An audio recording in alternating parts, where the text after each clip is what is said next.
પન્ના જો તકી જડી રત્ન સિંહાસન આપ બિરાજે બે તકી ચડી છપ્પન ભોગની લાગે હોત હરી હરી સુરનર મુનિ દ્વારે ઠાણે બ્રહ્મા વેદ ઓચરી ધન્ય ધન્ય રાધો શ્રી આજ કી ઘડી ધન્ય ધન્ય રાધો શ્રી આજ કી ઘડી શંકર સંકાલિક આદર તાલ બિમલ બોધ પંચવતી ચારી તન મન નિજ પર તો આલી વેદ વાર અખંડ જ્યોત બિમલ બોધ બહે દિન રાતી આરતી रघुनाथ जी की कीजे पर भाती कहत कबीर समझ तीर ऐसे लो लाई चरण टेक रघुनाथ जाकी निरपे पद पाए श्री राम मंत्र आरती कीजे शंकर संकालिक आदर एहि रंग बीजे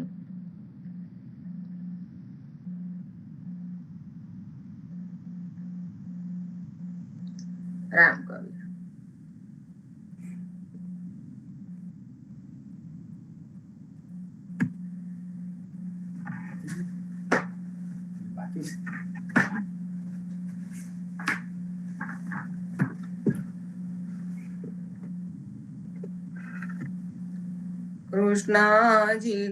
कृष्णा जी कहता उठो रे प्राण कृष्णा जी नाम विना मिथ्या रे वाणी प्रभाते उठीने लेजे कृष्ण वास्युरुडु गोकुलियोगा कृष्ण जी माता रे हमारे कृष्ण जी ताता सगाने सहोदर मारे कृष्ण जी भ्रात कृष्ण जी ये मामो मार्यो मासी संहारी પોતાના જાનીને હરિએ મુગતિ આપી કૃષ્ણજીએ અજામિલ તાર્યો મહા હું તો પાપી એક કોલીએ કૌતુક કીધું તેને અચલ પદવી આપી કૃષ્ણજીએ ગુણ તારી અહલ્યા ઉતારી કૃષ્ણજી ના નામ ઉપર જાઉં બલિહારી દાસલ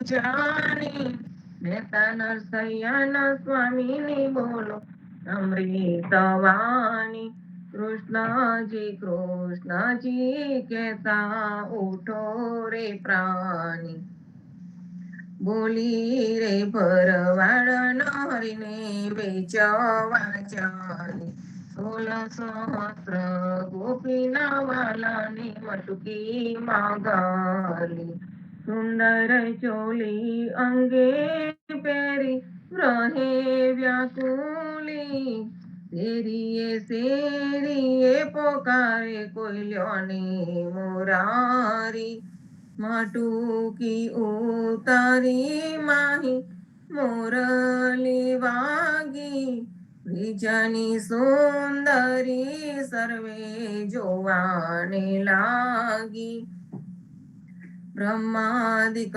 ઇન્દ્રાદિક સર્વે કૌતુક પેખે 16 સહસ્ત્ર ગોપીના વાલાને મટુકીમાં દેખે બ્રિજ સુંદરીને ભાવે મળ્યા અંતરયામી મહેતા નરસૈયાને લડાવ્યા જુગતે સ્વામી બોલી રે ભરવાડ હરીને વેચવા ચાલી આજ અમને કૃપા કીધી વૈકુંઠ નાથે પલંગે આવીને બેઠા અમારી સાથે પલંગ પાથરી આપું સુખિયા થાઓ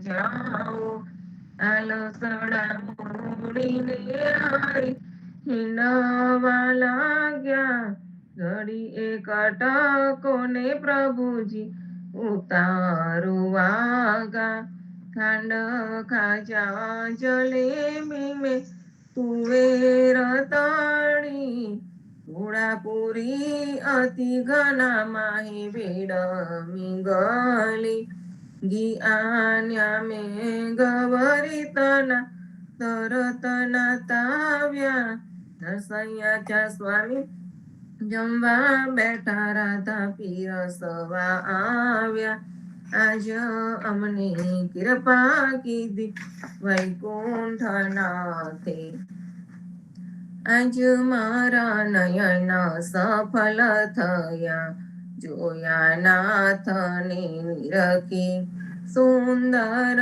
વદન નિહાળીને હૈડામાં હરખી આજ મારા નયન સફળ થયા જેવું રે મન મારું હતું તેવું નાથે કીધું પ્રેમે પ્રભુજી પધાર્યા આલિંગન લીધું આજ મારા નયન સફળ થયા શિવ વિરંચીને મહામુનિ તેને ધ્યાને ન આવે પરમ ભાગ્ય બ્રિજનારના વાલો લાડ લડાવે આજ મારા નયન સફળ થયા મારો વાલો જીવી હારીલા તેને જાવા ન દીજે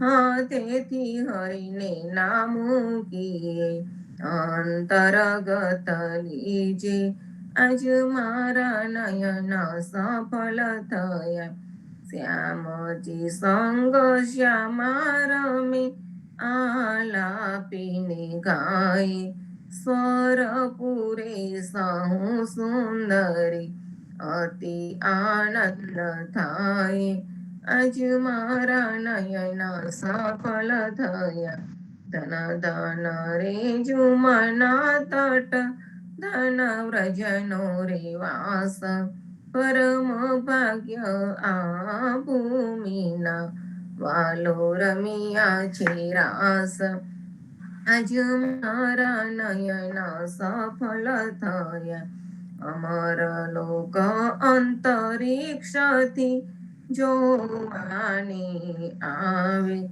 પુષ્પ વૃષ્ટિ દેવતા કરે નરસૈયો વધાવે આજ મારા નયન સફળ થયા વનચર વિરાવતામણી દેશથી આવ્યું અરે મુદ્રિકા મારા નાથને કોને ક્યાં થકી લાવ્યો અરે મુદ્રિકા મારા નાથની કોને જોવા નજરથી તારે હાથે ક્યાંથી આવી મુને ગમનથી પડતી સાચું બોલો મારા મંદવા સાચી સંભળાવો વાત જાર હોલાય મારા તન તની કુશલ છે રઘુનાથ ગુરુરે કીધું મારા કાંતજી હરિએ હાથે ન માર્યા કપૂર સોંપ્યું લઈ કાગની મારે વાલે વિસાર્યા મારા નાથ ન મેરા શું થયા હૈડા કઠન જ કીધા છતાં આપે સહુ દેખતા મુખડે મુનિ વ્રત લીધા જોગ લીધો બે બાંધવે બેઠા આસન વારી સીતા આપીને તાપસ થયા ઉપવત કીધા વારી પંથ નિહાળીને ગયા કછું પાર ન પાવે તુલસીના સ્વામીને જય કહો તે સંદેશો કહાવે વનચર વીરા વધામણી દેશથી આવ્યા. હસીને બોલ્યા હનુમાનજી, માતા આજ્ઞા માંગુ. કહો તો રાવણને રોલાવું, તો લંકા લગાડું. સાચું બોલો મારા માતાજી, ચિંતા તનક ન કરીએ. એક મને આરાધીએ, ધ્યાન પ્રભુજીનું ધરીએ. આરે આવ્યા રોડા રામજી, દુઃખ લેવા તમારું. મુને મોકલ્યો શુદ્ધ લેવાને, કહ્યું માનો ને મારું. રામ લક્ષ્મણ બેહુ બાંધવા, સમાચાર છે સારા. સતીતાના દુઃખ સાંભળી, આવે આશુની ધારા. આવે આવ્યા રૂડા રામજી, સુનાજો મોરી માયા. થનાર હશે તે થઈ રહેશે, ગુણ તુલસી ગાયા. હસીને બોલ્યા હનુમાનજી, માતા આજ્ઞા આપું. ધન્ય ધન્ય પદ્મનાભને, જંગલના ચોરસિયા. આગળ પાછળ ઝાડ ચૂનને, વચમાં પોતે વસ્યા. વાડીએ જઈએ રે વૈષ્ણવ, વાડીએ જઈએ. પદ્મનાભના દર્શન કરતા સુખિયા રે થઈએ. વાડી તો વૈકુંઠ સરીખી, દર્શને દુખડા રે હરિયે. અગિયારું ને દર્શન દીધું એ જસોદાના જઈ. ગોકુલથી વાલો પાટણ પ્રગટ્યા, પદ્મનાભ કહીએ. 11 પ્રગટ ગુણ ગાયો, 28 લહીએ. વાડીમાં કબીર બિરાજે, સદગુણ જીવન કહીએ. ગુરુ ગોવિંદના દર્શન કરતા, 84 ટળીએ. અધમ અધારણ સંકટ નિવારણ, ભક્ત વત્સલ કહીએ. મોહનના સ્વામીને ભજો, રાખો 28 હૈયે. વાડીએ જઈએ રે વૈષ્ણવ, વાડીએ જઈએ. ઘડી ઉપર ઘડિયાળા વાગે, ઉંમર ઓછી થાય રે. આ અવસર છે હરિ ભજવાનો, કહો કેમ રહીએ સુઈ રે. નાના થકી મોગેરા કીધા, માતા મંગળ ગાય રે. કાળ અવસર કોઈએ નવ દેખ્યો, ઓચિંતો વલી આવે રે. સંસાર સગળો કાળે ખાતો, આખર મસ્તક ફૂટો રે. જમદૂતો તો જોતા રહેશે, હરિને નામે છૂટો રે. હરિને ભજીએ ભવ જલ તરી, નર હરિને નમીએ રે. લાડ કોળ તો લક્ષ્મી વર્ણા, રમાડે તેમ રમીએ રે. હરિને ભજીએ બીજું તજીએ, માયા મોટી ખાય રે. દેખત પેખત ડૂબકા મારે, દુનિયા બુડી માહે રે. કોઈએ કાયા પાડી રે જાડી, કોઈએ કાયા દાટી રે. પવન મળતો પવન જશે, માટી મળતી માટી રે. આ અવસર છે હરિ ભજવાનો, જોજો મન વિચારી રે. જે જન હરિનું સ્મરણ ભૂલ્યો, જીતી બાજી હાર્યો રે. નરસૈયાનો સ્વામી સાંભળ્યો, વેદ પુરાણે સાચો રે. જમના સિર પર પગલું દઈને, વેગે વૈકુંઠ જાશો રે. ઘડી ઉપર ઘડિયાળા વાગે, ઉંમર ઓછી થાય રે. આજ રે સાંભળીએ વાલે, અમ શું અંતર કીધા રે. રાધાબાઈનો હાર જ લઈને રૂક્ષ્મણીને આપ્યો રે. જાનતી તો જવાનવ દેતી રેતી મુખડું જોતી રે. પ્રાણ તજુ પરસોત્તમ આગે આપો હમારા મોતી રે. શેરીએ શેરીએ સાદ પડાવ ઘર ઘર હિંડું જોતી રે. રૂક્ષ્મણીની કોટે મેં તો ઓળખ્યા મારા મોતી રે. અમારા મોતી કાંગરિયાડા તમારા મોતી ગોળ રે. ચાલો ને પેલા ચોકસીને હાટે તેના કરાવીએ તોલ રે. રાધાબાઈને રીસ ચડી છે સૌમલી મનાવે રે. કૃષ્ણજીને એટલું કહેજો મારે મંદિરે ના આવે રે. બેટી પરી પટોળા લાવી બે પોઠીડા મોતી રે. દીવાને અજવાડે બાઈ હું મરકલે હાર પર્વતી રે. નરસૈયાના સ્વામીજી મારે મંદિરે આવ્યા રે. રાધાબાઈને મનાવાને નવલા મોતી લાવ્યા રે. આજ રે સાંભળીએ વાલ અમ શું અંતર કીધા રે. શાદ કરે જશોદામાં વળી સુતા મારા નાથજી તમને આવડી સિયાલ. યમુનાના તીર રડિયા મના શબ્દ કોકિલા કરી રહ્યા થયો પ્રાત સકાળ. મૈડા મૈયારી ઘૂમી રહ્યા ચોરું કરે રે કલોલ. જમુનાના તીર રડિયા મના જસોદા જગાવે મહાવને સુતા જાગો ને તાત. સૂરજ ઉગે ને પંખી સ્વર કરે ફાટ્યો પહ પર ભાત.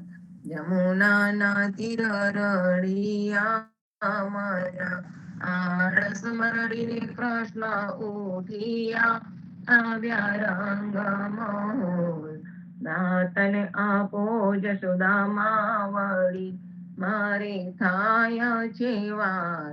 જમુનાના તીર રડિયા મના સોના જારી જમના જલ ભરી આવેર દાતન સાર.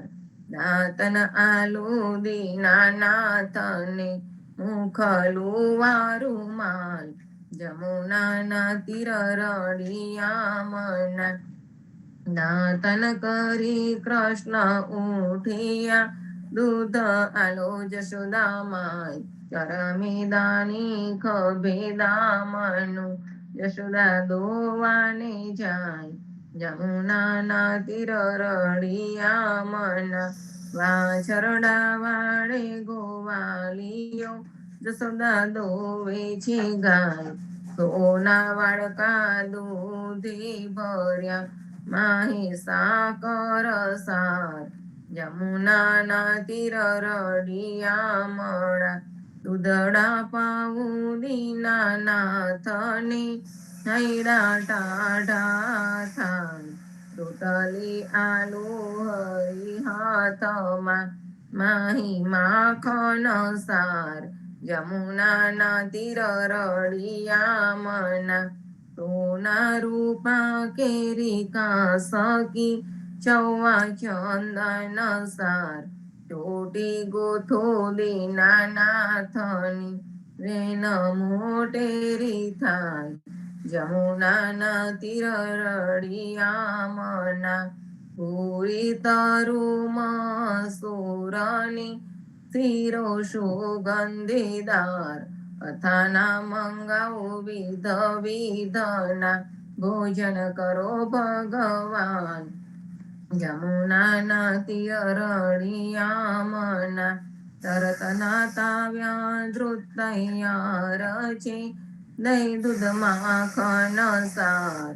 કપૂરે ઉતારું હરિની આરતી, આરતી ઉતારે બ્રિજનાર, જમુનાના તીર રળિયા મના, ભોજન કરવા કૃષ્ણ ઉઠ્યા, આચમન આલો મારી માય, તો ના જારી જમના જલ ભરી, આચમન લ્યો ને દયાળ, જમુનાના તીર રળિયા મના, ભોજન કરીને કૃષ્ણ ઉઠ્યા, મુખવાસ આલો નંદજી તાત, લવિંગ સોપારી ને એલચી, પાન બીડા બે ચાર, જમુનાના તીર રળિયા મના, માલન આવી મધુવનથી, લાવી ચોસર હાર, ફૂલ ભરાવું હરિને આંબોડે,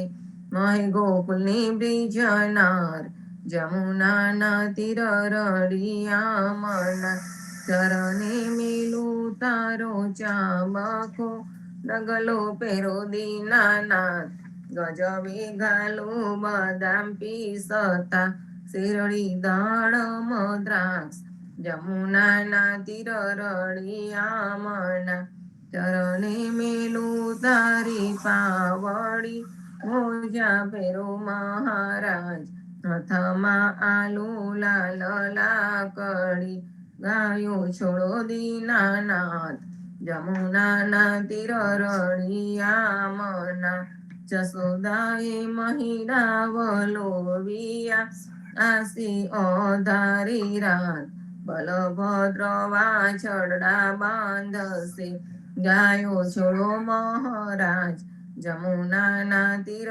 રળિયા મના, ગાયો ચરવા હું તો નહીં જાઉં, ઓ જશોદાજી માત, જમુનાના જલ છે બિહામના, સાથે મોકલો સુદા માતા, જમુનાના તીર રળિયા મના, કદમ ચડીને ઝંપલાવ્યા, પેઠા સાત પાતાલ, કૃષ્ણએ કાલીના ગનાથીઓ, ત્યારે કોણ હતું પાસ, જમુનાના તીર રળિયા મના, ગાયો ચરવા હું તો નહીં જાઉં, ઓ જશોદા માત, કાલિંદ્રીના જલ છે બિહામના, મોકલો બલભદ્ર ભ્રાત, જમુનાના તીર રળિયા મના, કરથી ગોવર્ધન કર ગ્રહ્યો,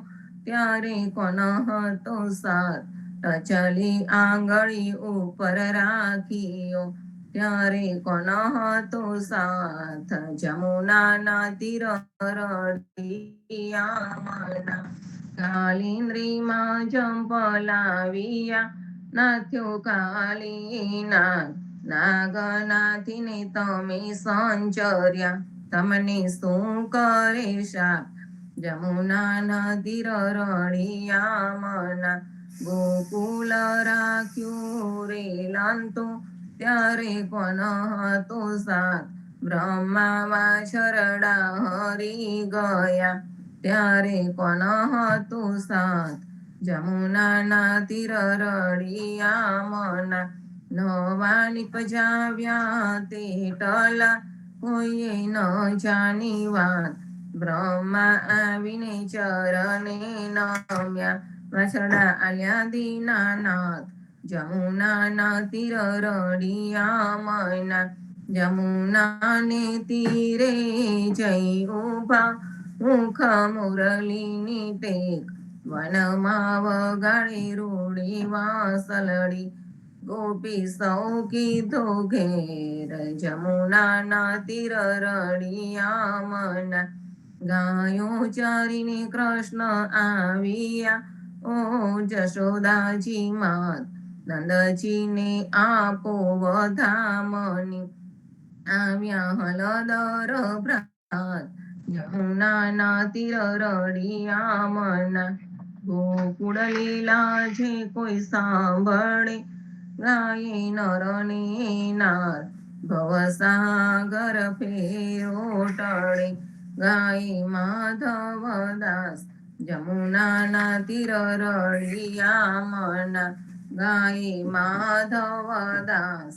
જમુનાના તીર રળિયામણા જીવનજી મહારાજ માગો શરણું તમારું, શરણું તમારું રામ શરણું તમારું.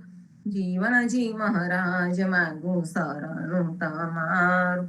કૃષ્ણદાસને ભક્તિ આપી સર્વે ભક્તને કષ્ટી કાપી, ભુજ્યા ગુજરનો ઉદ્ધાર કીધો, કેશવદાસને શરણે ગુરુ સંગાતે યાત્રા વિશે મારવાડને ઉઘાર્યો. કૃષ્ણ કેશવને નિમિત્ત કરીને કાંઠો સુરત તાર્યો. શ્રી પદ્મનાભ જ્ઞાનીજી દાદા સુખદેવજી ગોપાળ, જીવનજીએ કૃપા કરીને ઉગાર્યા સૌ બાળ. રામ કબીરની દ્રઢ નૌકામાં જીવનજી બેસાડી, કૃપા કરીને કબીર કૃપાલુ ભવસાગર ઉતારે.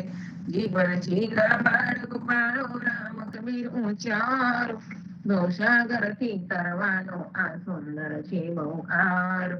અનન્ય ભક્તિ નામ નિષ્ઠાને સત્સંગતને ધારો, અવિશ્વાસને દૂષિત ભોજન સલીલ સંગને ટાળો.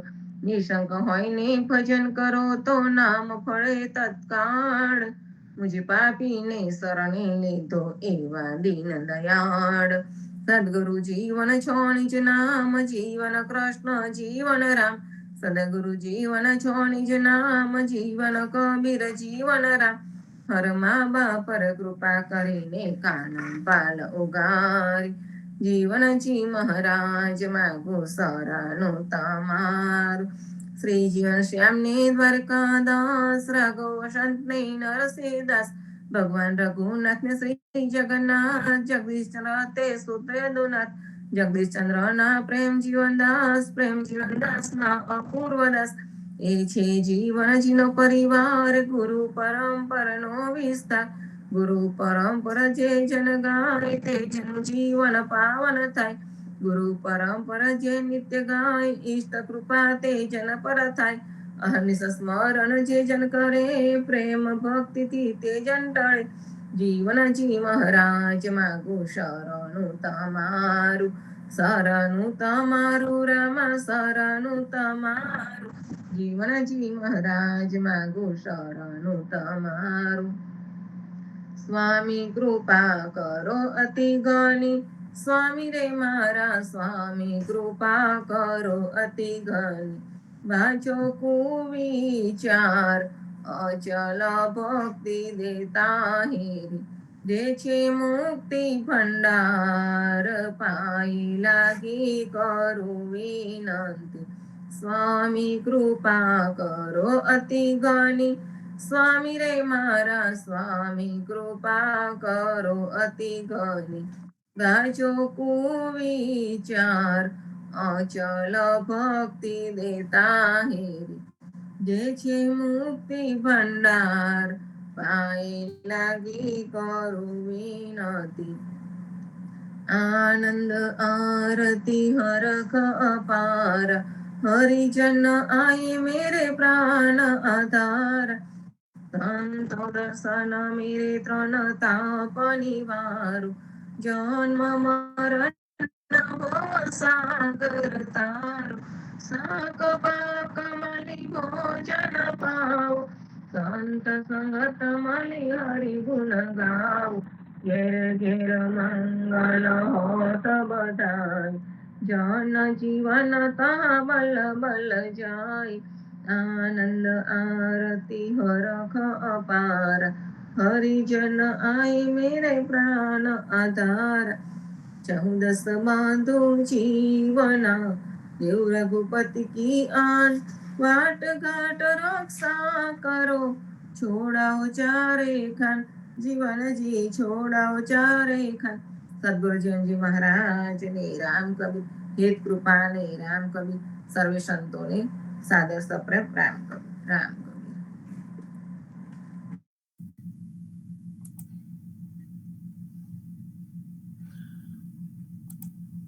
રામ કબીર સર્વે સંતો ભક્તોને પ્રભાતના રામ કબીર, ભારતમાં સંધ્યાના રામ કબીર. સ્વામી પરિવારને રામ કબીર, હેત કૃપાને રામ કબીર. સંતો, ખૂબ જ ભાવથી આપણે સવારે સર્વે ભેગા થઈએ, સમૂહ ભક્તિ કરીએ અને આપણા પોતાનું આત્મકલ્યાણના રસ્તા ઉપરની આપણી જે પ્રગતિ છે એને ચાલુ રાખીએ. જીવન છે અને જીવન જ છે, એના સિવાય બીજું કંઈ જ નથી. જીવનજી મહારાજે જે આપણને રીતિ પદ્ધતિ જે શીખવાડી છે એ જીવન જીવવાની રીતિ પદ્ધતિ છે. અને જો તમે જીવન સારું જીવ્યા હોય તો અંતિમ ક્ષણને પણ આપણે જીવન જ માનીએ છીએ, કારણ કે જીવન છે જ અને ક્ષણ પછી પણ જીવન છે. અને એટલા માટે જ આપણી પરંપરાની અંદર હંમેશા જીવનને ઉત્સવ માન્યો અને મૃત્યુને મહોત્સવ માન્યો. આપણી વચ્ચેથી ઘણા બધા ઉદા ભક્તો વિદાય લઈ રહ્યા છે. આપ્તજન છે, આપણા પોતાના છે, નિજજન છે. અને એ જ્યારે જાય છે તે વખતે આપણને મનમાં કંઈક ને કંઈક થાય છે, એક જગ્યા ખાલી પડી હોય એવું લાગે છે. પણ આપણને બધાને જે એક કરાવનાર જે વિભૂતિ છે જીવનજી મહારાજ, એ પણ આપણે જોઈએ છે તો અત્યારે આપણી સમક્ષ શારીરિક રીતે નથી, સ્થૂળ રૂપે નથી, પણ સૂક્ષ્મ રૂપે એ વિભૂતિ આપણી સાથે છે.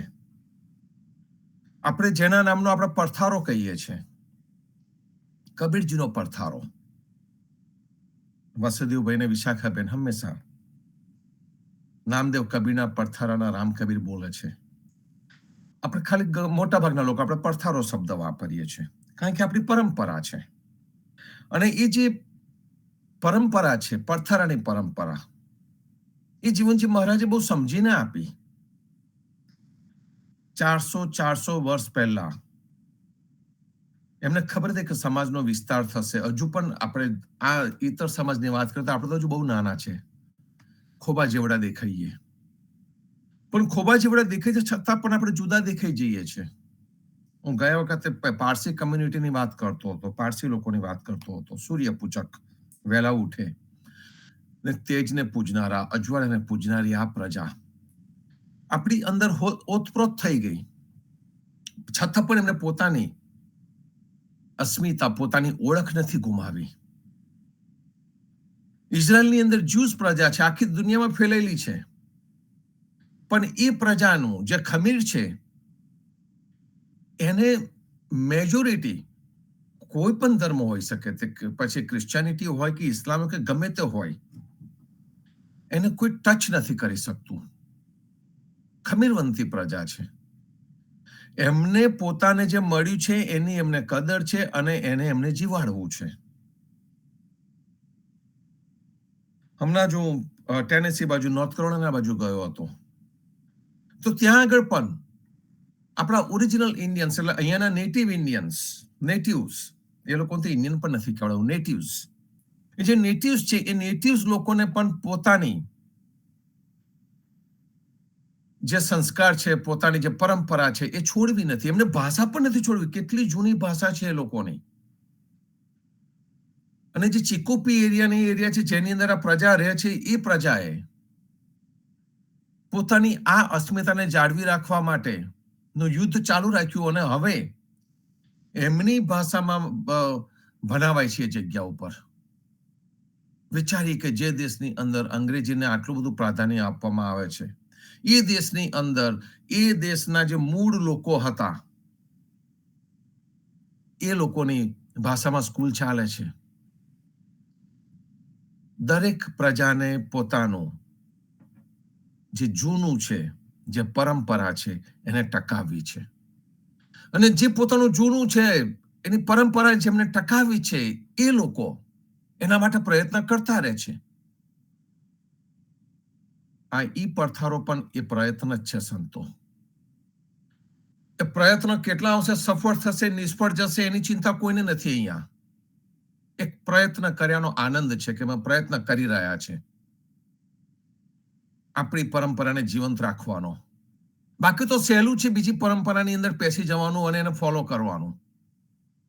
પીપલ વિલ વેલકમ યુ, કારણ કે દરેકને પોતાના વાળા મોટા કરવા છે. અને બહુ ઇઝીલી બીજાને આપણે સારું દેખાઈએ, એક્સેપ્ટન્સ ઓફ ઓલ ને એ બધી મોટી મોટી વાતો કરીને આપણે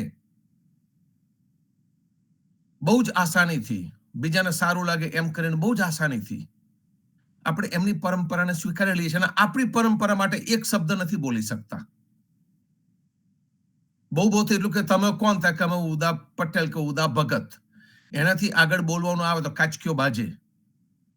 એનું કારણ કે જે અમૂલ્ય ખજાનો આપણી પાસે હતો એ અમૂલ્ય ખજાનાને ધીમે ધીમે કરતા આપણે વિસરવા માંડ્યા, એને યાદ કરવાનું ભૂલવા માંડ્યા. એક સમાનતાના, એક વિચારના લોકો જે આવીને ભેગા થયા અને જેમનો સમાગમ થયો એને આપણે ધીમે ધીમે ભૂલવા માંડ્યા. અને એને જાગૃત કરવા માટેનો એક રસ્તો, ઘણા બધા રસ્તા છે, પણ એને જાગૃત કરવાનો એક રસ્તો એટલે આપણો આ ઈ પડથારો સંતો. અને આ ઈ પડથારાને આપણે એટલા માટે જ ચલાવીએ છીએ કે આપણી પાસે જે અમૂલ્ય વસ્તુ છે એ અમૂલ્ય વસ્તુ વેડફાઈ ન જાય. સાથે સાથે એ કોઈક કુપાત્રના હાથમાં પણ ન જતી રહી કે જેનો દુરુપયોગ થાય. જે પણ આ અમૂલ્ય વારસાનો દુરુપયોગ કરશે એ પોતે તો જવાબદાર છે જ, પણ જેવી રીતે પેલી ઉદય લાકડાને ખોતરી નાખે ને સારા લાકડાને બગાડી કાઢે, એવી રીતે એ લોકો પણ આ ઉદા ભક્ત પરંપરાને નુકસાન કરવા માટે જવાબદાર રહેવાના. એમને એમની આત્મિક જવાબદારી લેવી પડશે. એમના અંતરાત્માને પૂછશો તમને તરત જ ખબર પડશે કે અમારો એજન્ડા કયો છે, અમે કોને આગળ કરી રહ્યા છે, એ વખતે એમને ખબર પડશે. દરેક મનુષ્યની અંદર વિચાર છે, ચેતના છે, મનન અને ચિંતન કરવાની શક્તિ છે.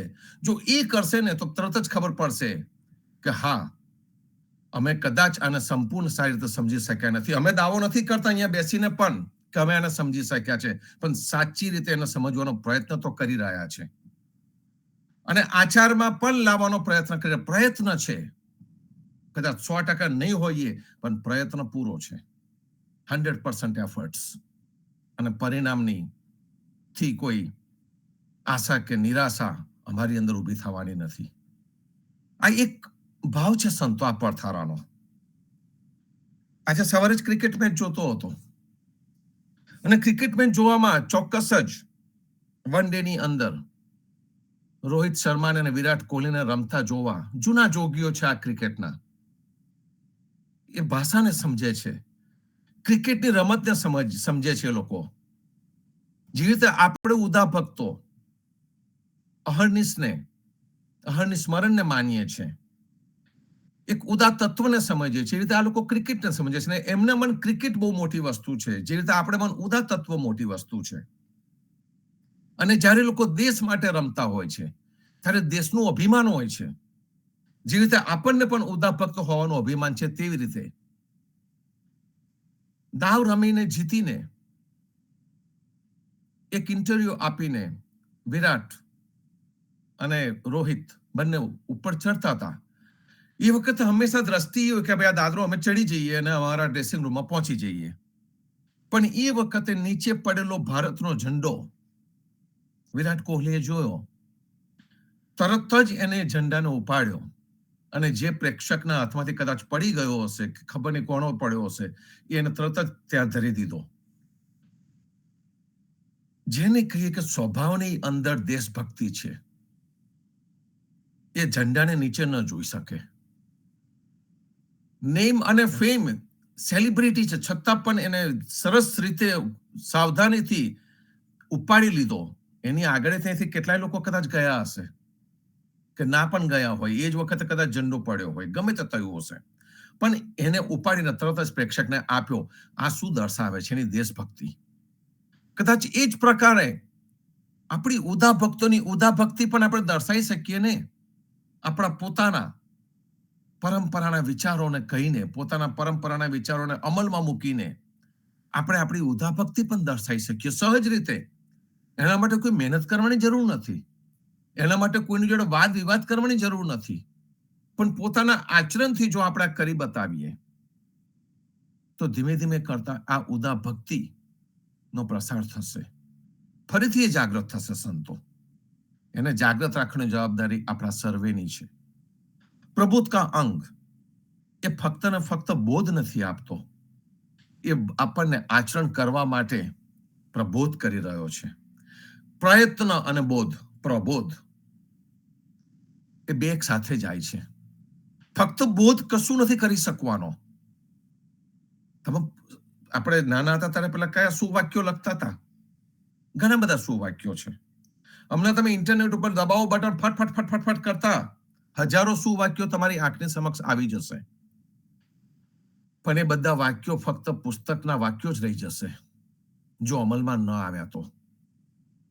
અને પુસ્તકિયું જ્ઞાન છે એ આપણને કોઈ રીતે કામ ન લાગે.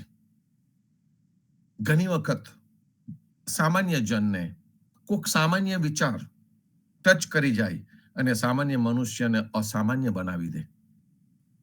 આપણી સંત પરંપરાની અંદર શું હતું? શું એ બધા પાસે ડિગ્રી હતી? એ બધા હાર્વર્ડ, MIT, કેમ્બ્રિજમાં ભણવા ગયા હતા? કોઈ જગ્યાએ નતા ગયા. એ તો જીવનની આ સ્કૂલની અંદર, જીવનરૂપી સ્કૂલની અંદર ભણેલા અને પ્રભુની સાથે આત્મીયતા કેળવેલી, લોકોની સાથે આત્મીયતા કેળવેલી અને અહંકાર વગરની જીવન જીવીને સંત થયા. એ સંત કહેવાયા. અને એમાં કોઈ નાત જાતનું કશું હતું નહીં. પછી એમાં ચમાર પણ હોઈ શકે, એમાં બ્રાહ્મણ પણ હોઈ શકે, એમાં વનકર પણ હોઈ શકે, બારોટ પણ હોઈ શકે, કોઈ પણ હોઈ શકે. ઉચ્ચ નીચનો કોઈ જગ્યા પર ભેદ નહીં, એવી એક આ સમાનતાવાળી સંત પરંપરા છે. અને એની અંદર આપણને જીવનજી મહારાજ પ્રબોધ કરતા જાય છે. જીવનજી મહારાજે આપણને શું આપ્યું? તો કે નામદેવ કબીરનો પડથારો આપ્યો. અત્યારે શું કરીએ છીએ આપણે? એ પડથારાની જગ્યાએ આપણે પથારો કરી મૂક્યો. એમને પડથારો આપ્યો કે જે જગ્યા પર બેસી શકો તમે, કોઈ પણ જાતના ઊંચ નીચના ભેદભાવ વગર, અહંકાર વગર તમે બેસી શકો. એ જગ્યાએ બેસીને તમે સમા ઉજવી શકો, જીવનને ઉજવી શકો, કુદરતને, પ્રકૃતિના નિયમ પ્રમાણે આવતી ઋતુઓને પણ ઉજવી શકો. એવો એક પડથારો આપણને આપ્યો. જે જગ્યા ઉપર તમે સુખ દુઃખ પણ વહેંચી શકો, જે જગ્યા ઉપર તમે કંઠી પણ બાંધી શકો, જે જગ્યા પર બેસીને તમે સામાજિક કાર્યો પણ કરી શકો, એવો પડથારો આપણને આપ્યો. અને અત્યારે આપણે એ પડથારાને ભૂલીને ફક્ત પથારાને યાદ રાખ્યો. પથારો એટલે મારા માનનો પથારો, પૈસાનો પથારો, વૈભવનો પથારો. એવા પથારા પર બેસી ગયા કે પેલો આધ્યાત્મિકતાનો પડથારો ભૂલાઈ ગયો. આધ્યાત્મિકતાનો પડથારો ભૂલાયો કારણ કે આપણે ભૌતિક પથારા ઉપર બેસી ગયા અને પડથારો ગયો. તો સંતો, આ પડથારા પર બેસવા માટેનો આપણને લાવો મળે છે તો એ લાવાને માનીએ. અને આ પ્રબોધ કા અંગ ને જે સાખ્યો છે, એ સાખ્યોને કંઈક સારા ભાવથી આપણે સમજવાનો પ્રયત્ન કરતા રહીએ. ગઈકાલે કે પરમ દિવસે આપણે સાખી નંબર 166 સુધી આવ્યા હતા. અને એની અંદર આપણને જીવનજી મહારાજ જે ધન ઉપાર્જનમાં સાતત્ય રહેવું જોઈએ, ધન ઉપાર્જનની અંદર જે પ્રમાણિકતા રહેવી જોઈએ, એની વાત આપણને કરે છે. અને એને એ આંદેવની સાથે પણ જોડી દે છે. કારણ કે ઘણા લોકો કે છે કે ભાઈ મારી તો સડાસાથી બેઠી, મારો તો આ બેઠું, મારી તો આ દશા બેઠેલી છે, એમ કરી કરીને જે શોર્ટકટ અપનાવે છે. ધંધામાં ખોટ વાગે તો કે સડાસાથી બેસી ગઈ. ધંધામાં ખોટ વાગ્યાનો મતલબ એ થયો કે કદાચ તમે ધંધો પૂરો સમજ્યા નથી, પૂરો પ્રયત્ન કર્યો નથી, કોઈક જગ્યાએ તમે ભૂલ કરેલી છે તો ભૂલને સુધારો. એને સડાસાથીને કોઈ લેવા દેવા નથી હોતી. પ્રયત્ન એક બહુ મોટી વસ્તુ છે. અને અહીં આગળ આપણને વળી વળીને જીવનજી મહારાજે કહ્યું, દિયો લીજે જીવના જે દેવે લખ કોડ, અન્ન દિયા હરામ હૈ ન લીજે તિનકા તોડ. જે તે પેલી તિનકા તોડની કબીરપંથીઓની જે પરંપરા છે, જેની અંદર સંબંધ છોડાવે છે.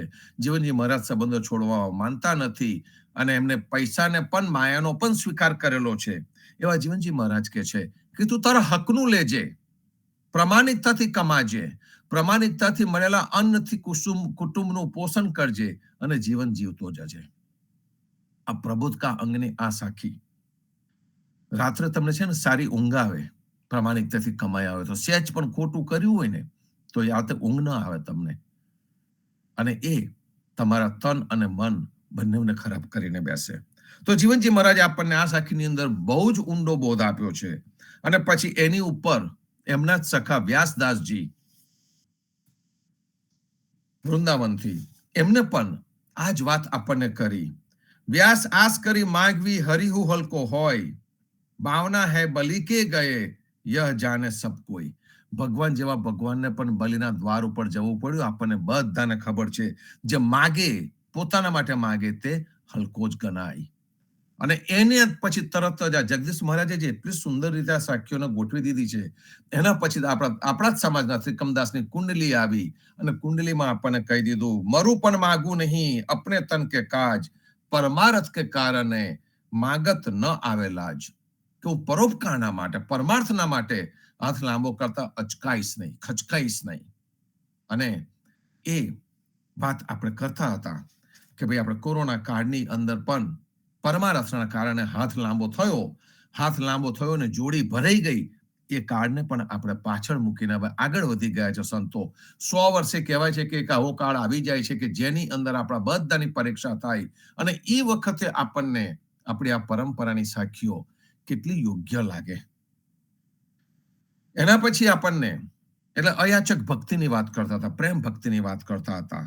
એના પછીની સાખીમાં કહે છે, લક્ષ્મી ચરણ સેવા કરે 14 લોક સિરતાજ, બલિ દ્વારે હરિ જીવના તે 3 પાવ કે કાજ. 3 પાવ એટલે કે 3 ડગલા. એ જે 3 ડગલા પૃથ્વી માગી, કેટલા 3 ડગલા પૃથ્વી? આપણે બધા ખેડૂતો છે, આપણને બધાને ખબર છે કે 3 ડગલા પૃથ્વી કેટલી હોય. આપણું ડગલું કેટલું મોટું માનવનું, અને એમાંય પાછો પેલો તો વામન થઈને આવ્યો હતો, બટુક થઈને આવેલો. તો જે વામન થઈને આવ્યો, બટુક થઈને આવ્યો, એ 3 પગલા ભૂમિ માગે અને બલિએ આપી તો એ વામનનું વિરાટ સ્વરૂપ થઈ ગયું. અને વિરાટ સ્વરૂપના લીધે એમને બધું જ બલિ પાસેથી આંચકી લીધું, પણ માગ્યું એમને. એટલે કહે છે કે જેની લક્ષ્મીને કહે છે વૈભવ જેની સેવા કરે છે, લક્ષ્મી જેના પગ દબાવે છે, એવો આ નારાયણ 14 લોક જેના અધીન છે, એ સિરતાજ એ બલિદ્વાર પર ઉભો રહ્યો. એ હરિ બલિદ્વાર પર ઉભો રહ્યો અને એને માગ્યું તે 3 પાવ કે કાજ. અને એને જો બલિના દ્વારપાળ બનવું પડ્યું, એના વોચમેન બનવું પડ્યું, બલિને પાતાળમાં મૂકીને એના વોચમેન બનવું પડ્યું, એ વચન આપવું પડ્યું એને. તો ભગવાનને જો આવી રીતે બલિના દ્વાર પર ઉભા રહેવું પડ્યું છે, તો સામાન્ય જનની શું દશા થશે? એ અહીં આગળ આપણને જીવનજી મહારાજ કહી રહ્યા છે. તે 3 પાવ કે કાજ, કે આન દેવો પાસેથી તમે જે પણ માગશો, જે પણ ટૂંકા ટચુકડા યાંત્રિક તાંત્રિકના જેટલા પણ રસ્તા તમે અજમાવશો, જે ખોટી કર્મકાંડની ભક્તિ કરશો, તો શું દશા થશે? હરિએ પણ જ્યારે આ છલ કપટ કરીને વામન અવતારની અંદર આ કાર્ય કર્યું, હજુ પણ દક્ષિણની અંદર બલિ પૂજા થાય છે. બલિ રાજા તરીકે સારો જ હતો, પણ એના કાર્યોએ જ્યારે ઇન્દ્રના પદને ચેલેન્જ કર્યું, તે વખતે હરિએ આ કર્યું.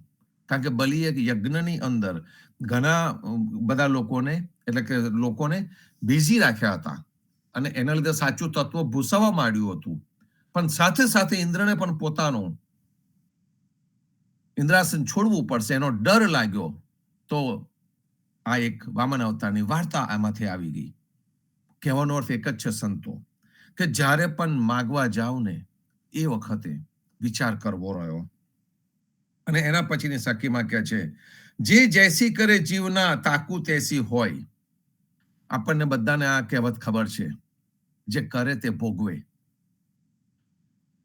જે સિંચો તે પામો, જેવું ઝાડ વાવો તેવું ફળ મળે. આપણને બધાને ખબર છે. અને પછી તો વળી કોક આપણને શાંતિથી બેસીને મોટો કર્મનો સિદ્ધાંત સમજાવવા બેહે, કર્મની ગતિ ગહન છે, અને વી નો ઓલ ધીસ થિંગ્સ. આ બધું દરેકને ખબર છે. પણ અહીંયા જીવનજી મહારાજ કહે છે, જે જૈસી કરે જીવના તાકુ તેસી હોય, કે જે જેવું કરે તેને તેવું મળે. આપણે કહીએ છીએ ખાડો ખોદે તે પડે, ખાડો ખોદનારો જો ખાડો ખોદતા સરખો ના આવડતો હોય તો ખાડાની અંદર પડે બી ખરો, ખાડો ખોદે તે પડે. અને એની બીજી લીટીમાં કહે છે બલ છલયતા આપે છલ્યા કપટ કરો મત કોઈ.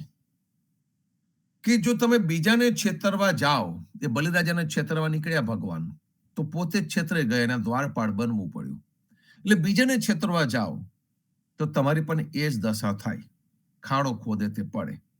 અને આ દરેકે દરેક વસ્તુ આપણને એટલા માટે કહેવામાં આવે છે કે આપણે આપણું જીવન કોઈને પણ છેતર્યા વગર, કોઈના પણ પ્રત્યે મત્સર રાખ્યા વગર જીવતા જઈએ, સહજ રીતે જીવતા જઈએ.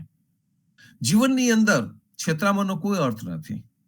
મેં વચ્ચે એક વખત ભાવનગરના કવિ કાંતની વાત કરી હતી કે કવિ કાંત ગયા અને કાચિયા પાસેથી શાક લઈને ઘેર પાછા આવ્યા, તો ઘેર બધા એમની પર તૂટી પડ્યા કે એક તો શાક તમે સારું ન લાવ્યા, બીજું તમે ભાવ વધારે આપીને આયા, અને ઘણી બધી વાતો કરી. તો કવિકાંત હસતા હસતા કહે છે કાચિયો છેતરાઈ ગયો, કાચિયો છેતરાઈ ગયો, એવું કવિકાંત કહીને ઉભા રહ્યા. કોઈના મગજમાં એ વાત ન આવી. પણ જે છેતરનારો છે એને ખબર છે કે હું બીજાને છેતરી રહ્યો છું, હું જુઠ્ઠું બોલી રહ્યો છું, હું કંઈક ખોટું કરી રહ્યો છું, એને આ વસ્તુને પોતાના અંદરના આત્માની સાથે, અંતરાત્માની સાથે સંવાદ કરે તો ખબર પડે જ છે. એ ક્ષણે પણ એને ખબર પડે છે. અને એટલા માટે જ કવિકાંત જે નિર્મળ હતા, એ નિર્મળતાથી એમને કહી દીધું કે પેલો છેતરાઈ ગયો. કારણ કે આ તો છેતરાય નથી. મનુષ્ય મનુષ્યની ઉપર વિશ્વાસ નહીં મૂકે તો કોની પર વિશ્વાસ મૂકશે?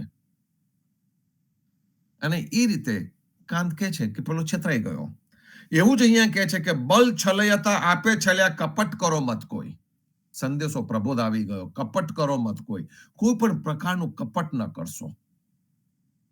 ભગવાન જેવા ભગવાન પણ કોકને છેતરવા જતા પોતે છેતરાઈ ગયા છે, તો તમારો શું ક્લાસ?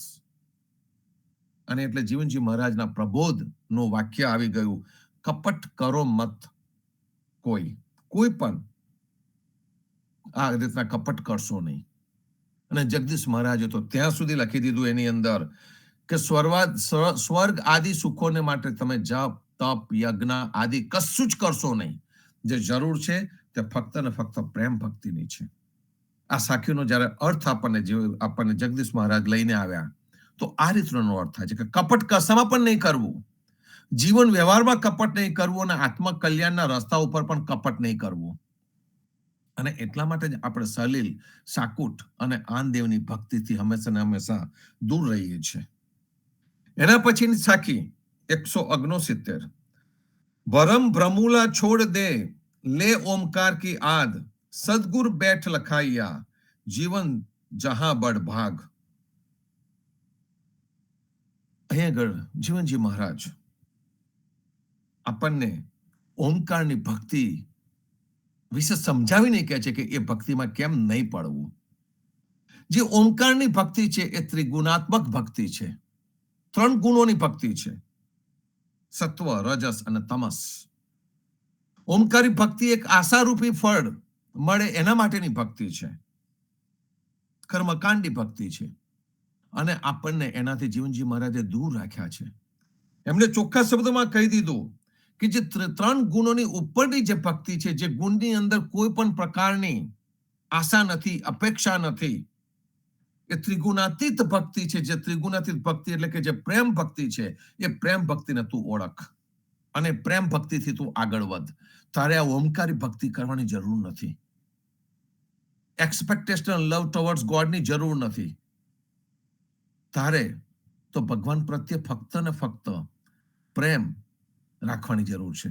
ઇમોશનલ લવ ટુવર્ડ્સ ગોડ, ભગવાનના માટેનો જે પ્રેમ છે એ પ્રત્યક્ષ રીતે જે રીતે સંત પરંપરાએ ઉભો કર્યો, જે ગોપીએ ઉભો કર્યો, જે મીરાએ ઉભો કર્યો, જે નરસિંહ ઉભો કર્યો, એ પ્રેમને તું જાગૃત કર. ભરમ ભ્રમુલા છાંડ દે. તું આ દરેક ભ્રમની અંદર છોડી દે. કારણ કે ભ્રમની અંદર તું ઘુમરેડીએ જ ફર્યા કરીશ. આ કરું કે પેલું કરું, અને જો આ કર્યું છે મેં પેલું નથી કર્યું, પાછો એનો ડર મગજમાં પેસે. પ્રેમ ભક્તિની અંદર કોઈ પણ પ્રકારનો ડર નથી. જીવનને સમન્વયતાથી બેલેન્સ આપીને જે ચાલ્યા કરતા હોઈએ છે, તો એની અંદર કોઈ પણ પ્રકારનો ડર નથી રહેતો. તો કહે છે કે ભરમ ભ્રમુલા, ભ્રમુલા એટલે કે ઘુમરેડીએ ચડતા હોય ને તે, એટલે કે જે ભ્રમ આપણી અંદર બેઠા છે એ આપણા મગજને ચક્રડીએ ફેરવતું હોય એ ભ્રમુલાને છોડી દે, ઓમકારને પણ તું છોડી દે. સદગુરુ બેઠ લખાયા, સદગુરુ બેઠ લખાયા. સદગુરુએ લખાયું, પણ કેવી રીતે લખાયું? બેઠ એટલે કે ભારપૂર્વક. કબીરે ભારપૂર્વક આપણને જણાવ્યું, જીવનજી મહારાજે ભારપૂર્વક આપણને જણાવ્યું. આપણે નહીં ભણતા હતા ત્યારે આપણે ઇમ્પોર્ટન્ટ ને પેલું આમ મોટો લીટો મારીને પછી ઉપર મીંડું કરતા હતા, કાં તો લાલ અક્ષર કંઈક લખી દેતા હતા અગત્યનું, કેવું કંઈક નિશાનીઓ આપણે કરતા હતા ચોપડીની અંદર.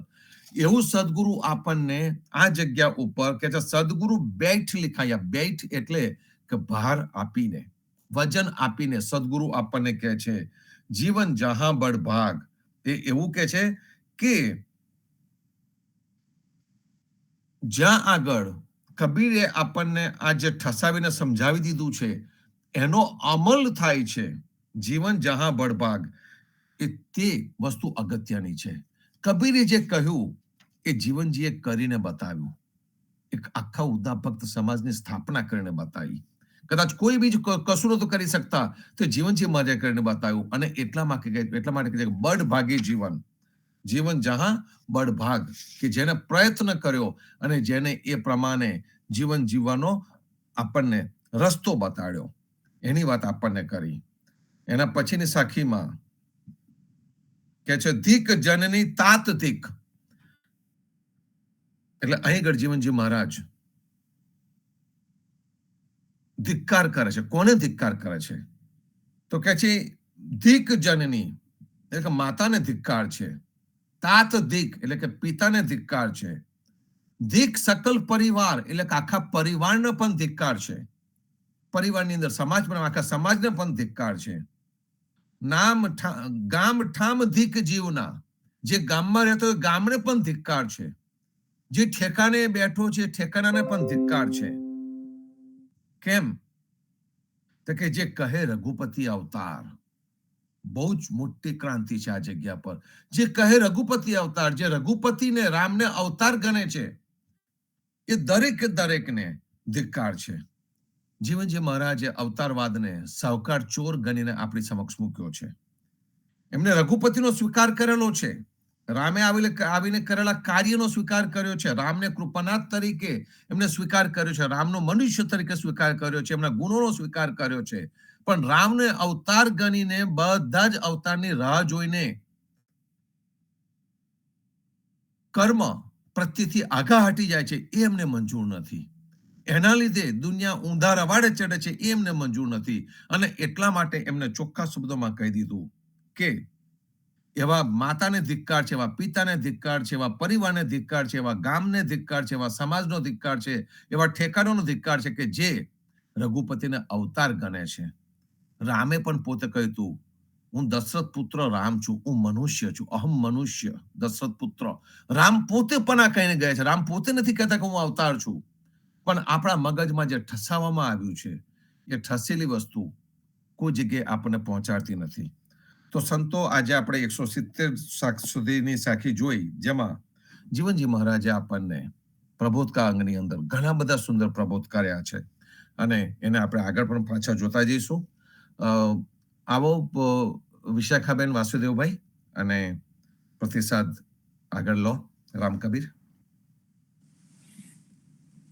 રામ કબીર, નામદેવ કબીરજીને રામ કબીર, જીવનજી મહારાજને રામ કબીર, હેત કૃપાને રામ કબીર, પ્રેમજીવન મહારાજને રામ કબીર, ગીતાબાને રામ કબીર, સર્વે સંતો ભક્તોને પ્રભાતના રામ કબીર. સદગુરુ શ્રી જીવનજી મહારાજની પરચરી, જેની જ રચના કૃષ્ણદાસના સુપુત્ર શ્યામદાસજી મહારાજે કરેલી છે. તે પરચરીનો ભાવાનુવાદ જગદીશચંદ્ર મહારાજે કર્યો છે. તેનું વાંચન કરીશું. પાન નંબર 32 ને ચોપાઈ નંબર 8. આગળ જીવનજી મહારાજે ભોજા ગુજરનો ઉદ્ધાર કર્યો તેનો પ્રસંગ હતો. હવે આગળનો પ્રસંગ જોઈએ. अब एक कथा सुनो तिनी की, परम भावती सबके जी की। भाई एक परम विवेकी, महाप्रेम निज एकाएकी. અર્થાત હવે એક ખૂબ સુંદર વૃત્તાંત સાંભળો જે દરેકના મનને ખૂબ જ ગમે છે. એક ઘણી જ સમજદાર બાઈ હતી. તે પોતાના ઉત્કૃષ્ટ પવિત્ર મહાપ્રેમ ભીની એકલસુરી નિરાલી એકાએકી હતી. ભયો સંદેહ એક મન માઈ રેન દીના ચિતવિત હી જાહી સદગુરુ જીવન કોન કો રૂપા એસી જુગતી મનમાં હે અનુપા. અર્થાત તેના મનમાં એક સંશય થયો. તેથી રાત દિવસ કાયમ વિચારો કર્યા કરતી કે સદગુરુ જીવનદાસ એ પૂર્વે કોના રૂપવાળા હશે. આવા ઉત્તમ વિચારો તર્ક તેના મનમાં આવતા હતા.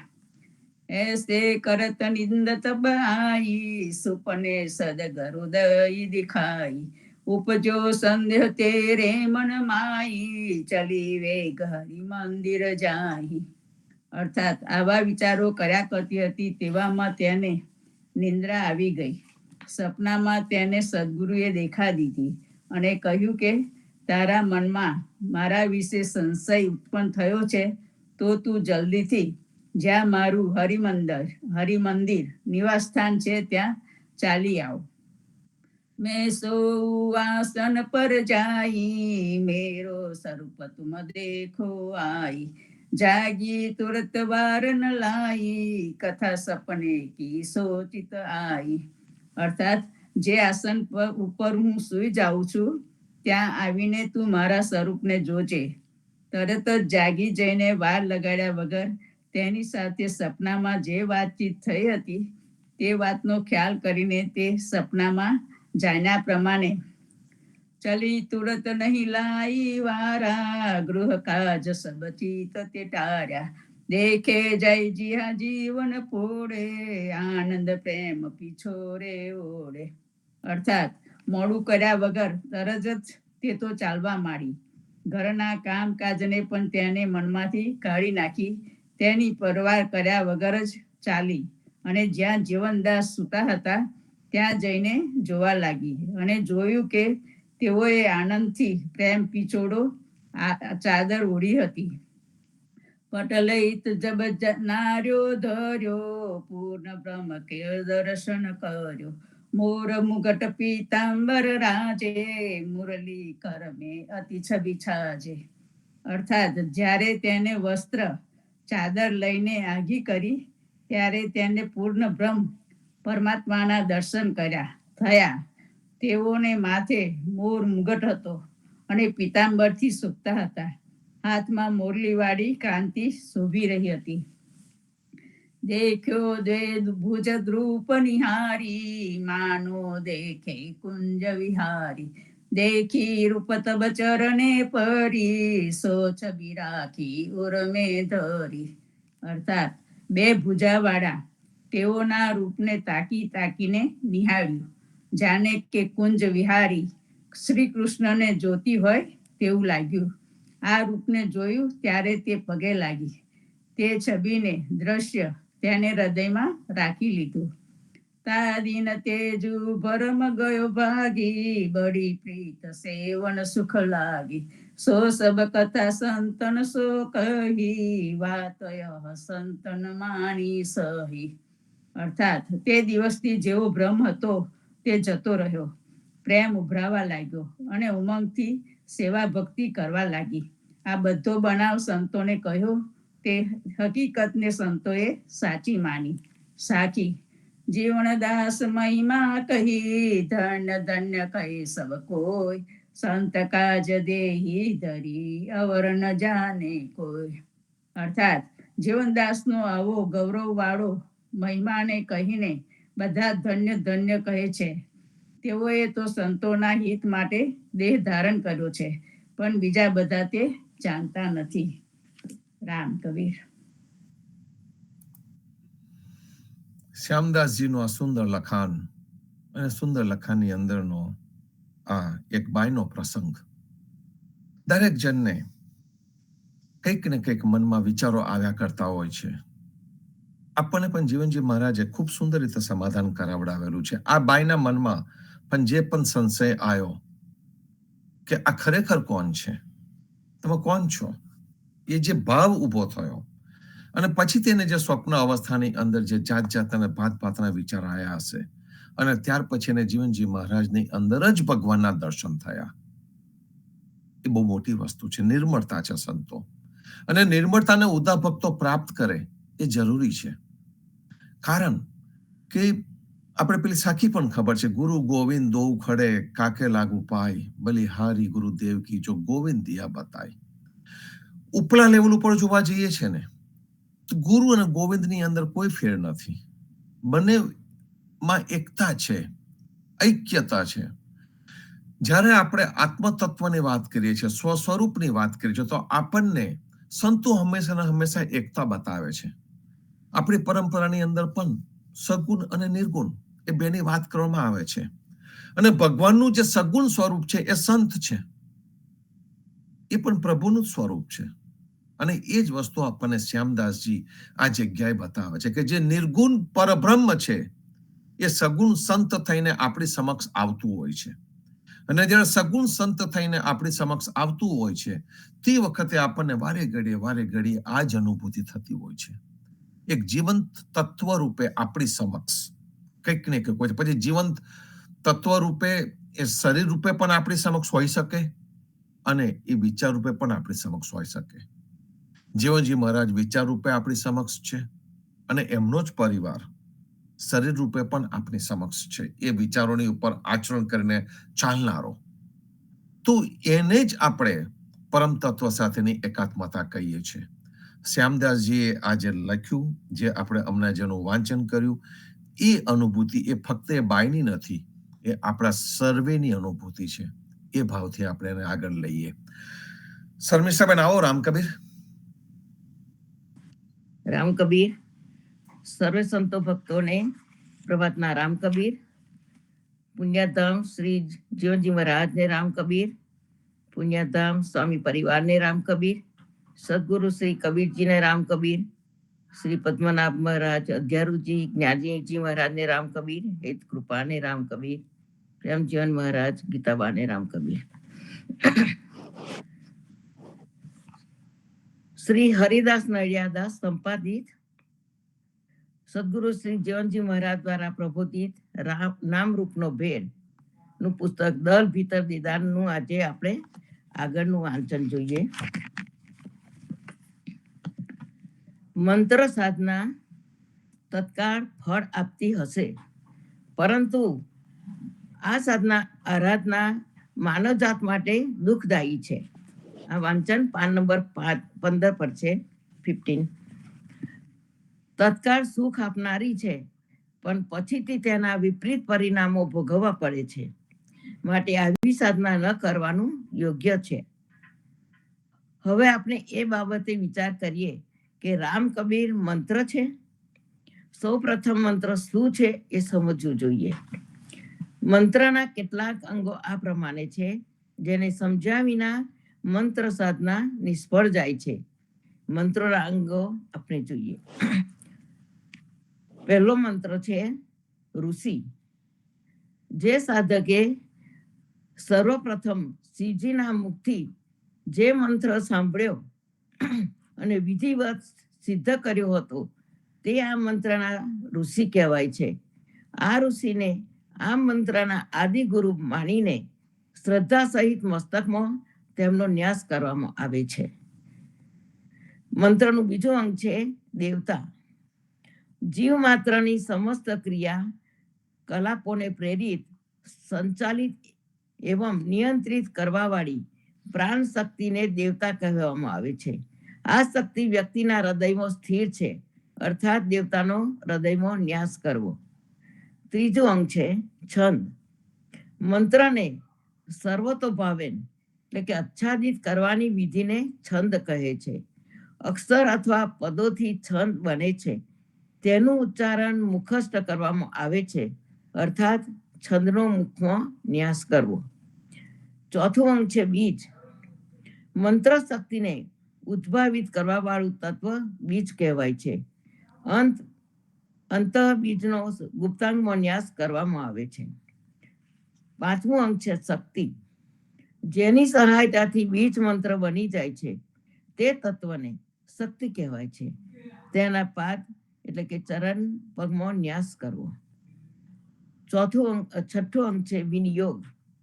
ગૌતમીય મંત્ર અનુસાર ઋષિ અને છંદનું સ્થાન ન હોય તો મંત્રનું ફળ મળતું નથી, અને તેનો વિનિયોગ ન કરવાથી, માત્ર જાપ કરવાથી મંત્ર દુર્બળ બની જાય છે. મંત્રને કુળની દિશા નિર્દેશ કરનાર વિનિયોગ કહેવાય છે. તેનો સર્વાંગમાં ન્યાસ કરવો. ન્યાસ સાતમું અંગ છે ન્યાસ. ન્યાસ કર્યા સિવાય મંત્ર જાપ કરવામાં આવે તો તે નિષ્ફળ અને વિઘ્નદાયક કહેવાય છે. હવે વિગતવાર મંત્રના અંગોને સમજવાનો પ્રયત્ન કરીએ. આ બધા અંગોની તો બધા સમજ આપી, પણ આપણે આ જીવનજી મહારાજ શું કહે છે તે જોઈએ. સદગુરુ શ્રી જીવનજી મહારાજે અને રામ કબીર પરંપરાને વૈદિક સાહિત્યનો અને તેના ધર્મનો સ્વીકાર કર્યો નથી. માટે સર્વપ્રથમ મંત્રના અંગો આપણે જીવનજી મહારાજની દ્રષ્ટિએ જોઈએ. પહેલું અંગ છે ઋષિનો આપણે સ્વીકાર કરતા નથી. માટે રામ કબીર માટે કોઈ ઋષિની કલ્પના અસ્થાને છે. વળી રામ કબીર શબ્દનું ઉચ્ચારણ સીજી દ્વારા થયેલું નથી, માટે આ મુદ્દો આપણને લાગુ પડતો નથી. બીજું અંગ છે દેવતા. વૈદિક સાહિત્ય દેવતાની સ્તુતિ કરે છે અને તેમના આધિપત્યનો સ્વીકાર કરે છે. કબીર પરંપરામાં આપણે બૃહદ દેવતાવાદનો સ્વીકાર કરતા નથી. આપણે એકેશ્વરવાદમાં માનીએ છીએ, એટલે રામ કબીર શબ્દ કે નામનો કોઈ દેવતા નથી. ત્રીજું અંગ છે છંદ. ઋગ્વેદના શ્લોકોને મંત્ર કહેવાય છે. આ શ્લોકોની રચના કાવ્યમયી છંદના આધારે થયેલી છે. માટે દરેક વૈદિક શ્લોક અથવા મંત્ર છંદબદ્ધ રચના છે. રામ કબીર કાવ્ય નથી, માત્ર 5 અક્ષરોનો શબ્દ છે. નામ મંત્ર છે, માટે તે છંદ નથી. ચોથું અંગ છે આગળ જણાવ્યા પ્રમાણે મંત્રનું બીજ હોવું જરૂરી છે, જેની સમજ વૈદિક સાહિત્ય પ્રમાણે આગળ આપી છે. રામ કબીર મંત્ર નથી, છંદ નથી, તો બીજ કેવી રીતે હોઈ શકે? રામ કબીરમાં બીજને શોધવું અસાધ્ય છે. રામ કબીર કોઈ બીજ નથી. શક્તિ. ઉપરના કોઈ પણ અંગો રામ કબીરને લાગુ પડતા નથી, એમ શક્તિ પણ લાગુ પડતી નથી. છેલ્લું અંગ છે વિનિયોગ અને ન્યાસ. બંનેની કોઈ જ આવશ્યકતા રહેતી નથી. ન્યાસ અર્થાત મંત્રને સિદ્ધ કરવો પડે તેની વિધિ કરવાની હોય છે. દરેક મંત્રોને સિદ્ધ કરવા માટે અલગ અલગ વિધિ કરવાની હોય છે. રામ કબીર નામને સિદ્ધ કરવાની કોઈ વિધિ નથી. સમાગમ પ્રકરણ 6 સદગુરુ પ્રમાણ નામના પ્રકરણમાં મંત્ર વિશે આપણને સમજાવ્યું છે કે વિક્રમ સંવત 1683 ને આસો સુદ પૂનમના દિવસે જીવનજી મહારાજે ચોરંદા નિવાસી રામ કબીર પરંપરાના સંત ગોપાલદાસજીને પ્રણામ કરીને સદગુરુ તરીકે સ્વીકાર્યા. આમ જીવનજી મહારાજે તેમનું શિષ્યત્વ સ્વીકાર્યું. ગોપાલદાસે ગોપી ચંદન કરી તુલસીની કંઠી આપીને રામ કબીર કહ્યા. આથી જીવનજી મહારાજને કઈ વિશેષ સમજ ન પડી, માટે ગુપ્ત મંત્ર કાનમાં સંભળાવવાનું કહ્યું, જેથી ગોપાલદાસ સમજાવે છે કે સરસ્વતી સંજોગે આવે, સરસ્વતી સંજોગે આવે તો લાવે શ્યામલો, રાધા રાસ વિલાસ રખે મન રાખે આમલો. અર્થાત ગોપાલદાસજી જીવનજી મહારાજને સમજાવે છે કે આખું જગત એમ માને છે કે સરસ્વતી એટલે કે વિદ્યા જ્ઞાનનો સંયોગ થાય, એટલે કે ગુરુ દ્વારા મંત્ર મળે અને તેને સિદ્ધ કરીએ, તેની ઉપાસના કરીએ તો શ્યામ કૃષ્ણ ઈશ્વરની પ્રાપ્તિ થાય. ગોપાલદાસજી કહે છે કે આ ભ્રમ છે, વેમ છે. માટે આવો ભ્રમ મનમાં હોય તો કાઢી નાખો. કૃષ્ણ ભગવાન તો રાધાની સાથે રાસવિલાસમાં જ રહેલા છે. કબીરજી પણ આ બાબતે ખૂબ જ સ્પષ્ટ છે. તેઓ કહે છે કે કબીર પ્રગટ રામ કહે, કબીર પ્રગટ રામ કહે, છાના રામ ન ગાય, ફૂસક જોડા દૂર કરી જીવ બહુરી ન લાગે લાય. કબીરજી કહે છે કે મને રામાનંદજીએ જે રામ નામ આપ્યું છે તેને હું છાનો માનો નહીં ભજું. હું તો જાહેરમાં જ તેનું ઉચ્ચારણ કરીશ. આ પરંપરાના બીજા સંતો પણ જણાવે છે કે જ્યાં પડદો ત્યાં પાપ, જ્યાં પડદો ત્યાં પાપ, પાન બના પડદો નહીં, નહીં પડદો નહીં પાપ, પાપો વર્ણયે આપો આપ. આ સાખી પીપા ભગતની છે. તેઓનો સ્પષ્ટ અભિગમ છે કે જ્યાં પડદો હોય ત્યાં પણ પાપ હોય. આપણે ધર્મ કાર્ય કરીએ છીએ માટે ગુરુએ જે પણ પૂજા ઉપાસના આપી છે તેને પ્રગટપણે ગાઓ. છાની છાની બાતડી નાકી જે ખૂને પૈઠ, જ્ઞાની પ્રગટ રામ હે ગાઈએ ચવડે બેઠ. જ્ઞાનીજી મહારાજ કહે છે કે ખૂનામાં બેસીને છાનામાના કંઈ પણ કરવું નહીં. જે કંઈ પણ કહેવાનું હોય અથવા પૂજા ઉપાસના કરવાની હોય તો તે ચોરે એટલે કે 4 રસ્તા ઉપર સમૂહની વચ્ચે જઈને કહો અને પૂજા ઉપાસના નામ સ્મરણ પણ કરો. કશું પણ આમાં છુપાવા જેવું નથી. આ સુંદર સંવાદ ગોપાલદાસજી અને જીવનજી મહારાજ વચ્ચે ચોરંદા ગામમાં થયો હતો. હવે આગળનું વાંચન આપણે નેક્સ્ટ વીક કરીશું. રામ કબીર. રામ કબીર. ખૂબ જ સુંદર વાંચન. દલ ભીતર દેદાર નામરૂપનો મેલ. જીવનજી મહારાજે હંમેશા ને હંમેશા સંવાદ કર્યો. જીવનજી મહારાજ અને ગુરુ ગોપાલદાસ વચ્ચે થયેલો સંવાદ આપણે એની ચર્ચા વારે ઘડીએ કરતા રહીએ છીએ. પણ જે થઈ ગયેલો જે પ્રસંગ છે કે જે પ્રસંગની અંદર ગુરુ ગોપાલદાસ રામ કબીર નામ નું ઉચ્ચારણ કરે છે જીવનજી મહારાજની સમક્ષ. અને જીવનજી મહારાજ મંત્રની આશા રાખતા હતા અને કહે છે કે આ તો તમે જાહેરમાં કહી દીધું, મને મંત્ર આપો. અને એ વખતે જીવનજી મહારાજનો ભ્રમ ગુરુ ગોપાલદાસ તોડે છે અને જણાવે છે કે રામ કબીર નામ છે એ મંત્ર નથી અને એને જાહેરમાં પ્રગીતમ જાહેરમાં તમે બોલી શકો તેમ છો. અને એ રીતે શરૂઆત થઈ છે આપણી ઉધા ભક્તોની. ખૂબ જ સુંદર ભાવવાળું. અને એ જ વસ્તુ કબીરે પણ કહી, જે સ્વ સ્વરૂપની ઓળખ આપીને કબીરે પણ સંવાદ કરીને આપણને એ જ વસ્તુ આગળ આવીને બતાવી છે.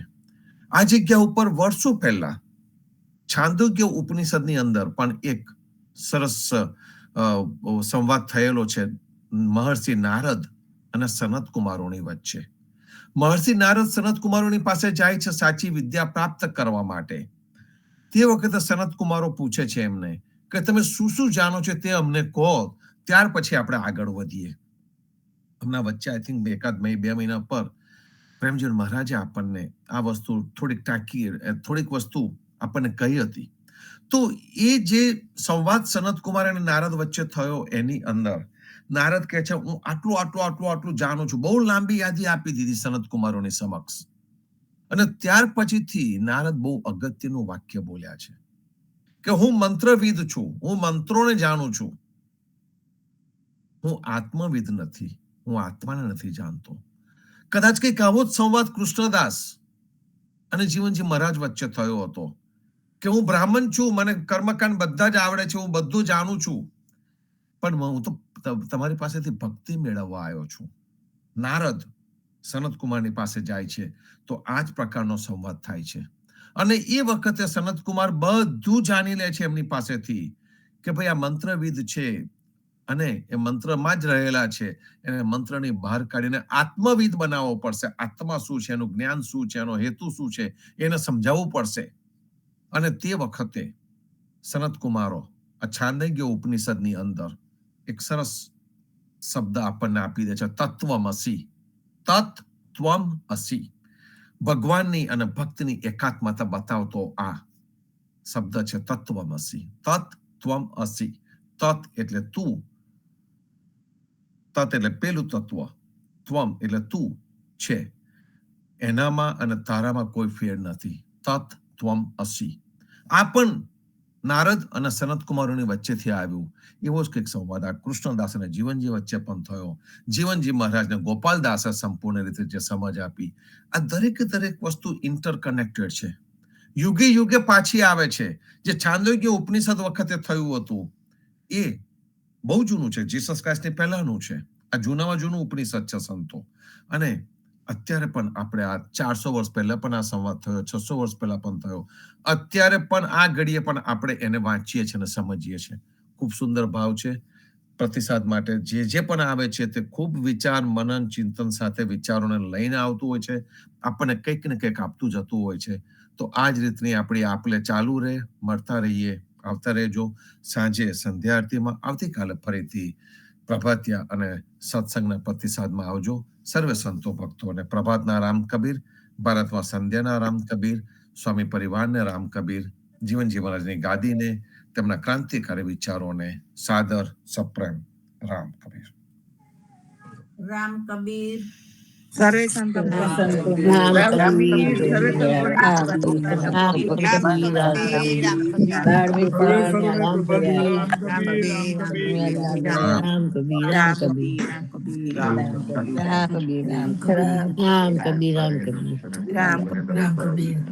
રામ